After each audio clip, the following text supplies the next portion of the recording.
Hello जी, नमस्कार। जैसा कि आप सब जानते हैं कि आजकल हमारी हिंदी फिल्म इंडस्ट्री में रीमेक फिल्मों का दौर चल रहा है। कल अक्षय कुमार की फिल्म कठपुतली का ट्रेलर आया, जो कि साउथ की रीमेक है। कुछ दिनों बाद ऋतिक रोशन और सैफ अली खान की विक्रम वेदा आ जाएगी, जो कि अगेन साउथ की फिल्म का रीमेक है। और ये दोनों ही जो ओरिजिनल फिल्में हैं, ये यूट्यूब पर अवेलेबल है, जो कि आप फ्री में देख सकते हैं। ऐसे ही रीमेक के दौर में खतरों के खिलाड़ी के मेकर्स भी पिछले जो सीजन से उनके जो कंटेस्टेंट थे या जो घटनाएं घटित हुई थी, उनका यहाँ पर खतरों के खिलाड़ी सीजन 12 में परफेक्ट तरीके से रीमेक बनाने पर या रीमेक करने पर उतारू हो चुके हैं। पिछले सीजन की जो कलंकित खिलाड़ी थी, सो कॉल्ड खिलाड़ी, जबकि हकीकत में वो लूजर थी, उसका नाम था निकी तंबोली, जो एलिमिनेट होती है फिर वापस आती है। पूरे सीजन में आई थिंक उसने 2 या 3 स्टंट ही जीते थे और उसका यहां पर रीमेक कर रहे हैं प्रतीक सहजपाल। ये दोनों जो कंटेस्टेंट है, प्रतीक और ये तंबोली, इन दोनों में बहुत सारी चीजें कॉमन है। दोनों ही बड़ बोले हैं, जो कि अपने ख्यालों की दुनिया में रहते हैं। दोनों ही के फैंस इनकी शान में कसीदे पढ़ते रहते हैं, जबकि हकीकत में दोनों एक नंबर के लूजर हैं।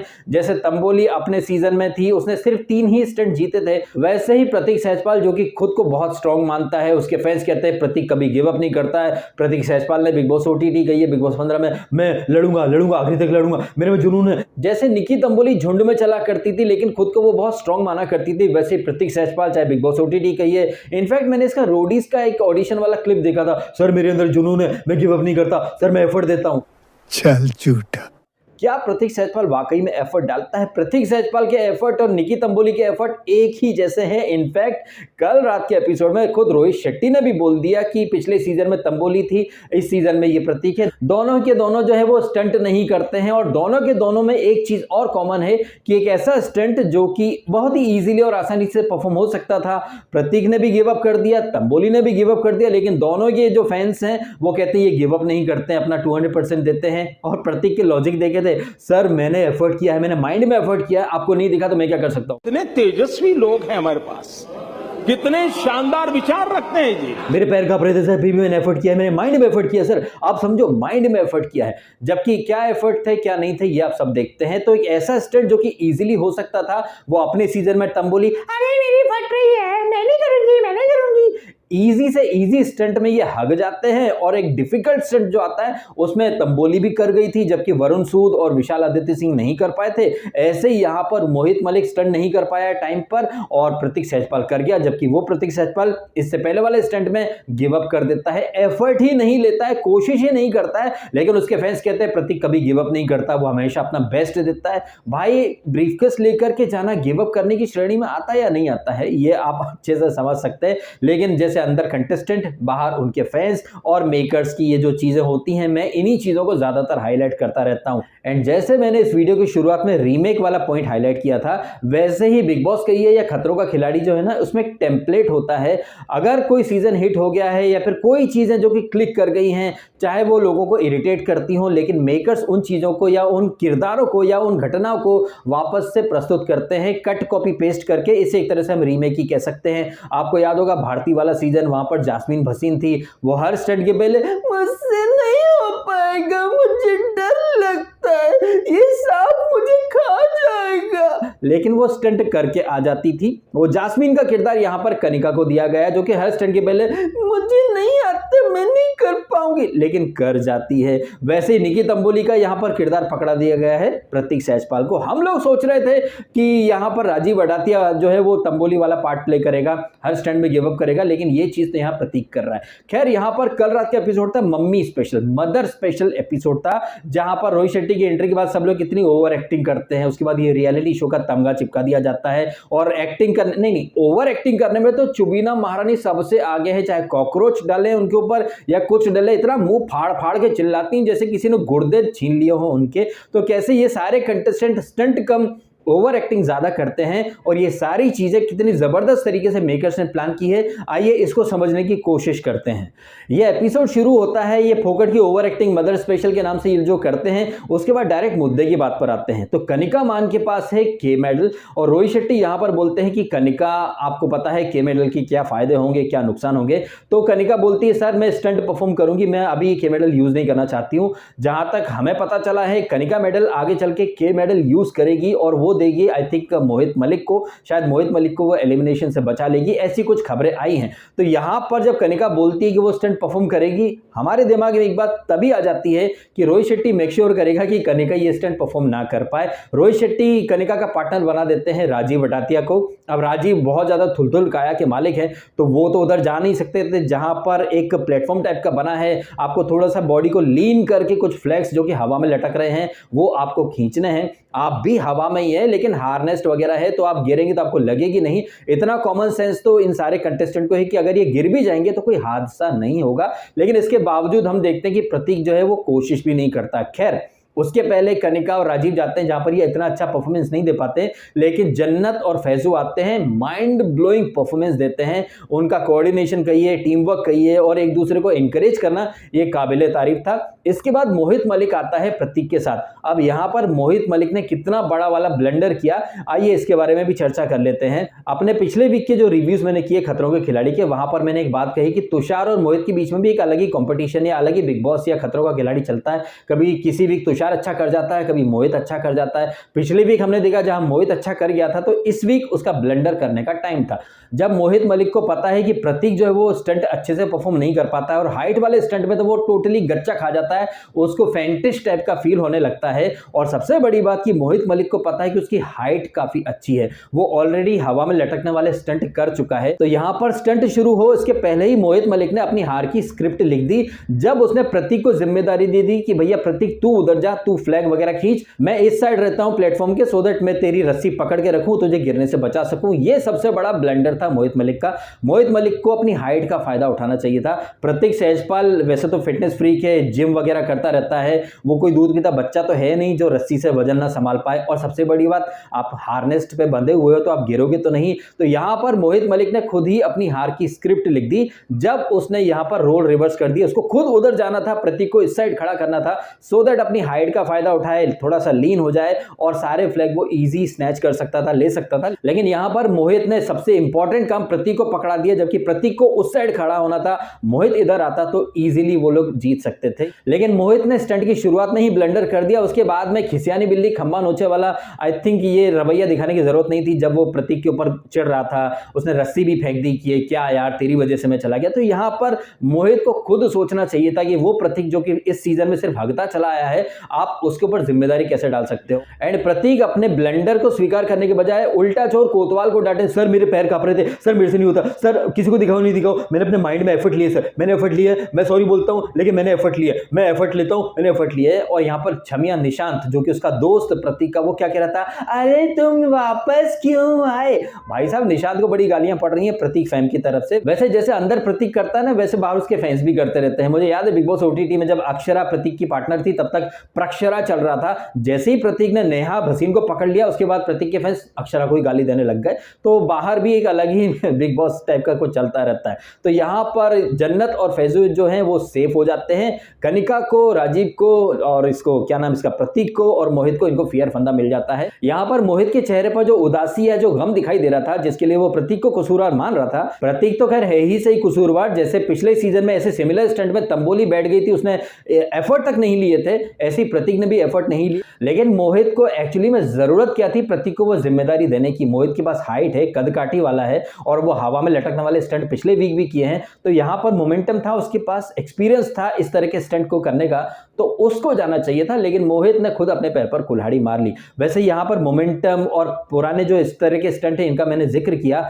आपने देखा होगा कि एनिमल, कीड़े मकोड़े, क्रीपी क्रॉलीज के जो स्टंट अक्सर निशांत को और रुबीना को दिए जाते हैं। लेकिन आपने एक चीज और देखी होगी कि अक्सर रुबीना दिलैक को ये जो कीड़े मकोड़े, सांप बिच्छू ने, इनको पप्पी देने के लिए भी बोल दिया जाता है। कभी सांप को पप्पी दो, कभी मेढक को पप्पी दो, कभी इस तरह की चीजें, कभी उस तरह की चीजें। एंड मेरा ये मानना है कि इस तरह की चीजें करके इन कंटेस्टेंट का ही फायदा होता है, इनके मन से एक फोबिया निकल जाता है। ये बात मैं इसलिए कर रहा हूं क्योंकि कल एक प्रतीक फैन के लॉजिक मैंने देखे, जहां पर वो कह रहा था कि प्रतीक को हाइट के या पानी के स्टंट ही दिए जाते हैं। भाई साहब हाइट और पानी के स्टंट अगर उसको बार बार दिए जा रहे हैं तो ये तो अच्छी बात है ना। उसको पता चल जाएगा कि हाइट वाले स्टंट में कहां ब्लंडर हुआ था, पानी वाले स्टंट में में कहाँ कमजोरी थी उसको वो दुरुस्त कर सकता है। एक तरह से वाटर फोबिया या हाइट फोबिया जो है वो निकल जाता है। लेकिन ये बात तो वो कर सकता है ना जो गलतियों से सबक सीखने की कोशिश करे। प्रतीक सहजपाल जैसे लौंडे कहिए या तंबोली जैसे लोग कहिए, ये लोग कभी एफर्ट नहीं लेते हैं, गलतियों से सबक नहीं सीखते, क्योंकि इन लोगों के माइंड में एक बात बार बार आती रहती है कि भाई अपन ने तो कॉन्ट्रैक्ट किया है, एमजी लेकर के आए हैं 5 वीक की, 6 वीक की, 7 वीक की, तो अगर एलिमिनेशन हो भी जाएगा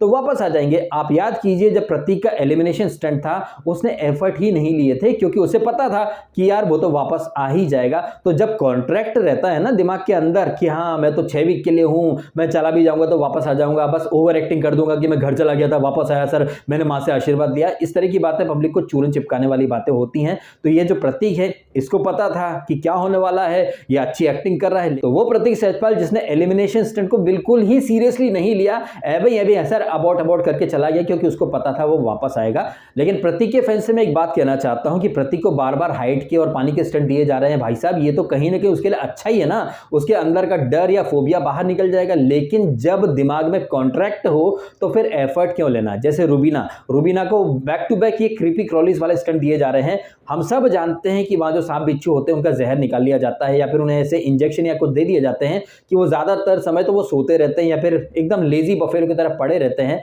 लेकिन ये आपने देखा रूबीना कितना चिल्ला रही थी। हमने देखा कि श्रुति उसके ऊपर भी खूब सारे कॉकरोचेस डाले गए थे, लेकिन वो चुपचाप करती रही, उसके साथ निशांत था। इन लोगों ने थोड़ा ज्यादा समय ले लिया, लेकिन तुषार और ये रूबीना जो कि परस्पर कट्टर प्रतिद्वंदी हैं एक टीम में आते हैं। एंड यहाँ पर तुषार जो है वो काफी बढ़िया तरीके से स्टंट कर लेता है, लेकिन इस स्टंट में रोहित शेट्टी कभी अपनी मम्मी से बात कर रहा है, कभी फालतू की नौटंकी कर रहा है। इन चीजों के दरमियान होता क्या है कि कंटेस्टेंट जो कि उस बॉक्स में बैठा है जहां पर कॉकरोचेस के बीच में बैठा है वो यूज्ड टू हो जाते हैं। और रूबीना को कैसे इन चीजों से यूज्ड टू कराया गया है, कभी सांप की पप्पी ले लो, मेढक की पप्पी ले लो, कभी ये पकड़ लो, कभी वो पकड़ लो, और ऐसे ही स्टंट रूबीना को दे दिए जाते हैं। अब इस चीज के कैसे हमारी जिंदगी पर असर पड़ते हैं आपको समझाने की कोशिश करता हूं।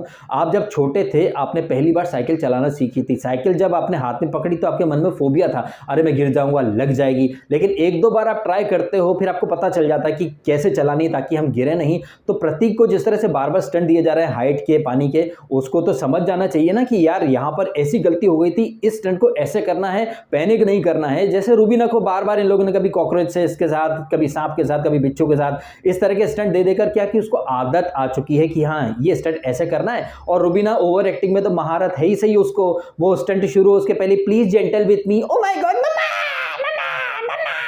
इतनी कर्कशाना आवाज में वो चिल्लाती है। स्टंट शुरू हो उसके पहले ही वो चिल्लाना शुरू कर देती है। आपको याद होगा करंट वाला स्टंट जहां पर निशांत और ये रूबीना पार्टनर थे, रूबीना ने पहले ही चिल्लाना शुरू कर दिया था सो दैट क्या है कि दुनिया को लगे देखो उसको कितना ज्यादा करंट लग रहा है, जबकि रूबीना का स्टंट सिर्फ और सिर्फ ओवर एक्टिंग से भरपूर था। लेकिन यहां पर तुषार और रूबीना की जोड़ी फिर भी जीत जाती है और ये जो है एलिमिनेशन या फियर फंदे से बच जाते हैं। इसके बाद वाला जो स्टंट होता है ये हूबहू वही स्टंट था, और इस स्टंट के बारे में रोहित शेट्टी ने रेफरेंस भी दिया कि इस तरह के जो स्टंट होते हैं ना वहां पर एकदम फिसड्डी कंटेस्टेंट बाजी मार जाता है और बड़े स्ट्रॉन्ग कंटेस्टेंट एकदम पानी भर जाते हैं। तो यहां पर आपने इजीली समझ लिया होगा कि रोहित शेट्टी यहां पर क्या करवाना चाहता है। कई लोग इस चीज को इत्तेफाक कहेंगे, बट मैं मानता हूं कि कुछ भी इत्तेफाक नहीं होता है। Everything is happening for a reason, और बहुत ही परफेक्ट प्लानिंग के साथ ये चीजें रियलिटी शो में कराई जाती हैं। वैसे भी आपको पता ही होगा अजनबी पिक्चर में अक्षय कुमार ने कहा था कि देयर इज नो इत्तेफाक जैसी कोई चीज नहीं होती है, एवरीथिंग इज प्लान्ड। बहुत ही बढ़िया परफेक्ट तरीके से रोहित शेट्टी ने यहां पे ये स्टंट प्लान किया था।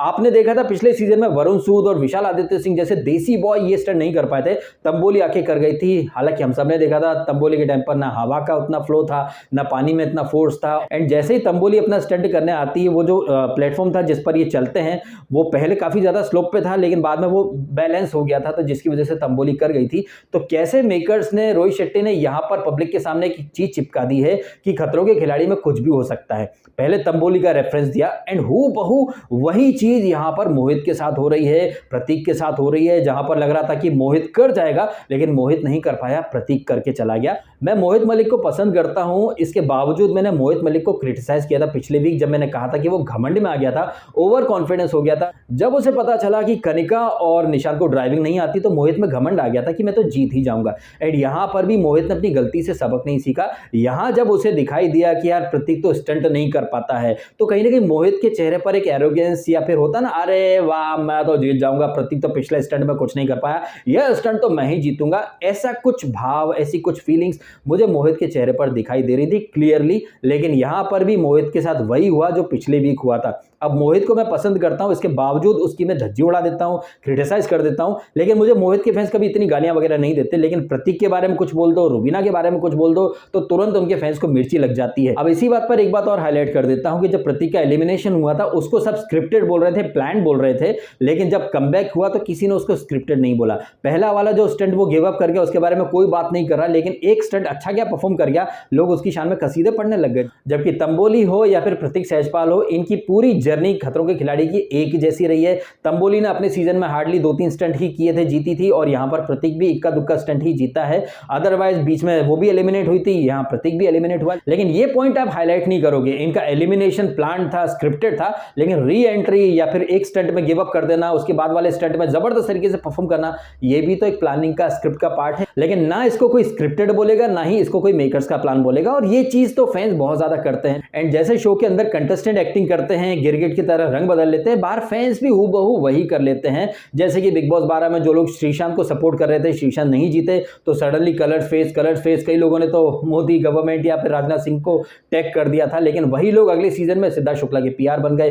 तो यही लोग जो कि पिछले सीजन में कह रहे थे कि कलर्स ने अपने दीपिका को जिता दिया, श्रीशांत को ट्रॉफी नहीं दी, सडनली बिग बॉस 13 में उनके लिए कलर्स बहुत अच्छा हो गया, और हिंसा वगैरह जो हो रही थी उसको भी लोगों ने जस्टिफाई कर दिया। फिर बिग बॉस 15 में वही लोग प्रतीक को सपोर्ट करते हैं तो कहने लगता है अरे करण कुंद्रा ने हिंसा कर दी, इसको निकालो। लेकिन बिग बॉस 13 की हिंसा किसी को नहीं दिखाई देती। तो अंदर जैसे कंटेस्टेंट थूकते चाटते हैं, बाहर उनके फैंस भी थूकते चाटते रहते हैं। उनके हिसाब से अगर चीजें जाए तो मेकर स्क्रिप्टेड नहीं है, प्लान नहीं है। उनका फेवरेट कंटेस्टेंट अगर हिंसा करे तो अरे यार क्या है, इंस्टिगेशन होता है, हिंसा तो करेगा। लेकिन किसी और सीजन में उनके फेवरेट कंटेस्टेंट के साथ हिंसा, अरे इंस्टिगेशन है तो क्या हुआ, कोई हिंसा कैसे कर सकता है। ये सारी चीजें हमको खतरों के खिलाड़ी के थ्रू या फिर बिग बॉस के थ्रू बड़ी ही आसानी से देखने को मिल जाती हैं। खैर आखिरी वाला जो स्टंट था वहां पर मोहित और प्रतीक जो है वो दोनों साथ साथ फ्लैग लेते हैं, और यहां पर प्रतीक जो है वो आई थिंक 2 मिनट के आसपास कुछ टाइम लेता है, और मोहित मलिक देखने में लग जाता है कि मोहित मलिक ने काफी सारे फ्लैग भी मिस कर दिए। और जैसा कि मैंने ऑलरेडी कहा, उसके अंदर एक कंफर्ट जोन आ गया था कि प्रतीक तो कर ही नहीं पाएगा, चलो मैं आराम से कर लूंगा। इस चक्कर में मोहित मलिक का एक बार फिर से पोपट हो गया।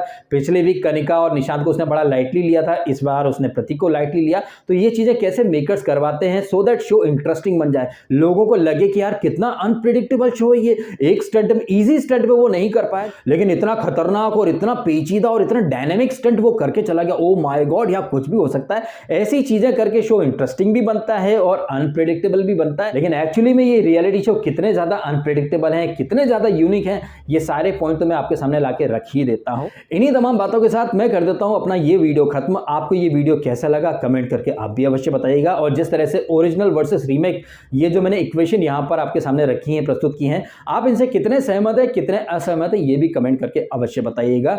एंड आपको वीडियो अच्छा लगा तो इसको लाइक अवश्य कीजिएगा। आपने समय निकाला, वीडियो देखा, आपका बहुत बहुत धन्यवाद। Thank you so much.